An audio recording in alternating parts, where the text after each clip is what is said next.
యాండోయ్ ఎలా ఉన్నారు? నేను మీ గోదావరికి ఎట్టానండి. మీకేటండి మహారాజులు?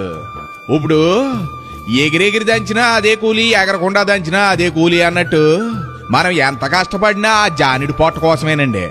కానీ మన జానిడి పొట్ట కాంత బారెడి చేసి అసలు ప్రశాంతత లేకుండానే చేసేసుకుంటున్నామండి బాబు. ఏ కాదంటారా? మనలో మన మాట కుటుంబంలో అందరం కలిపి కూకుని భోజనం చేసి ఎన్ని రోజులైందండి? మన పిల్లలతో చిన్న పిల్లల్లా కలిసిపోయి మనస్ఫూర్తిగా ఆడుకుని అన్నాళ్ళయింది. ప్రశాంతంగా అన్నంలో గెంజేసుకుని ఆవకాయ ముక్క నంచుకుని తిని ఎన్ని యోగాలైంది కదా? ఇప్పుడు చెప్పండి, మన కాలంతో పరిగెడుతున్నావా పారిపోతున్నావా అని? యాండి మన చిన్నప్పుడు మీకు గుర్తుందా? కాలం మనతో నడిచేదండి. బళ్ళోకి వెళ్ళేటప్పుడు మైకా సంచి భుజాన్ని దాలించుకుని మన ఫ్రెండ్స్తో ఎడ్ల బండి వెనకాల ఏలబడుతూ కబుర్లు చెప్పుకుంటే వెళ్లే రోజులు గుర్తున్నాయా? కల్మషం లేని రోజులు ఎందుకు గుర్తుండో ఓ పాలి ఆ రోజుల్లోకి వెళ్ళొద్దామండి. రండి మరి. ఏడు పెంకులాట ఆడతా వరుసగా 7 పెంకులు పెట్టి బంతి అట్టుకుని కొడితే ఆతలోడు ఈపి విమానం మోత ఎక్కాల్సిందే.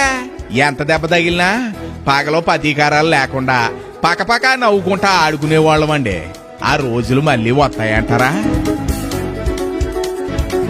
బళ్ళోకి వెళ్ళినప్పుడు పాసబెల్లకి ఏమన్నా తినాలనిపిస్తే ఇంటి దగ్గర నుంచి జంతుకులు మురుకులు జేబులో వేసుకుని మన పక్కోడికి కాకింగులతో చిన్న మొక్కెట్టి తిన్న రోజులు గుర్తున్నాయా? అద్భుతం అండి.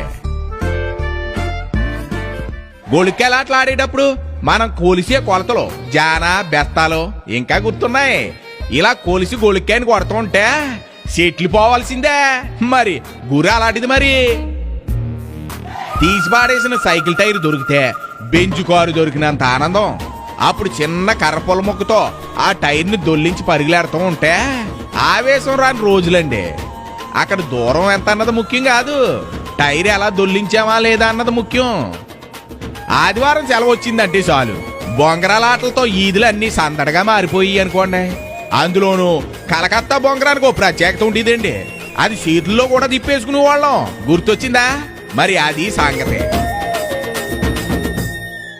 ఇకపోతే 4 చింత పిక్కలను బాగా అరగదీసి గచ్చు కనపడితే చాలు అష్టజమ్మాలు గీసేసి తెగాడేసేవాళ్ళం అంటే నమ్మండి.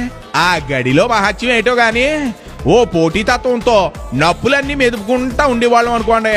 అప్పుడు మన గాజు ముక్కలే మన ఆత్తి.